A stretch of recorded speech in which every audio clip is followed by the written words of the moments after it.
नमस्कार दोस्तों, कैसे आप लोग। मुझे उम्मीद है कि आप सब अच्छे होंगे और स्वस्थ होंगे। बीजेपी वालों ने पवन सिंह को निकाल दिया, ऐसा न्यूज़ निकल के आ रहा है।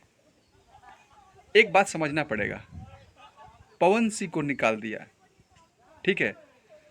पवन सिंह वो इंसान था, बीजेपी के लिए कितना प्रचार किया था, कितना कुछ मतलब किया था, लेकिन बंगाल से टिकट दिया गया पवन सिंह को।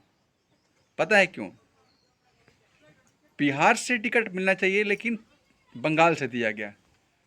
पवन सिंह बिहार का समीकरण ना बिगाड़ दे, इसलिए। आप लोग सोच रहे होंगे कि यार ये क्या अनाप शनाप बोल रहा है।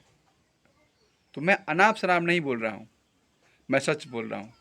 बिहार के जो लोग हैं, वहाँ के पॉपुलर लोग, उनको कहाँ कहाँ से टिकट दिया गया। अब देख लीजिए ना, सिंपल सी बात ले लीजिए।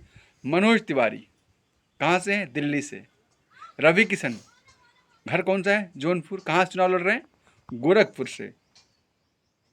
अब देख लीजिए ना, पवन सिंह घर कहाँ है? आरा।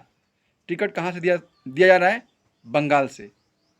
तो कहीं ना कहीं जो पार्टियां हैं, वो नहीं चाहती हैं कि जो वहाँ के लोकल लीडर हैं वो वहाँ से चुनाव लड़े और ताकतवर बन जाए, उनके अंदर ताकत आ जाए।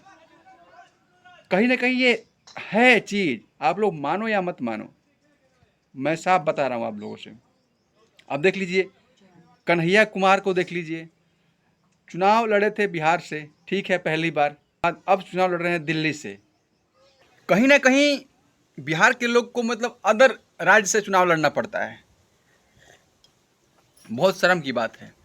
जो अच्छे लोग हैं, एक बार विचार करेंगे इस चीज़ पे कि उनको अपने ही ज़िला से या अपने राज्य से चुनाव लड़े, और बिहार को सुधारना है तो। बाकी आप लोग कुछ भी करिए, हमारा काम था समझाना आप लोग को। और बिहार की जनता देख रही है, सब समझदार है जनता आजकल तो बस ज़्यादा कुछ नहीं बोलूँगा। वीडियो को मैं काटता हूँ क्योंकि चाय ज़्यादा है तो पीने में टाइम लग जाएगा। तो धन्यवाद, नमस्कार। आप देख रहे थे नई बस्ती ब्लॉग। अब मैं आप सबका भाई अर्जुन। अगर चैनल पर नए हो तो चैनल को सब्सक्राइब कर दीजिए और बेल घंटी दबा दीजिए, ताकि कोई भी वीडियो अपलोड करूँ तो सीधा आप तक पहुँचता रहे। तो टाटा, बाय बाय।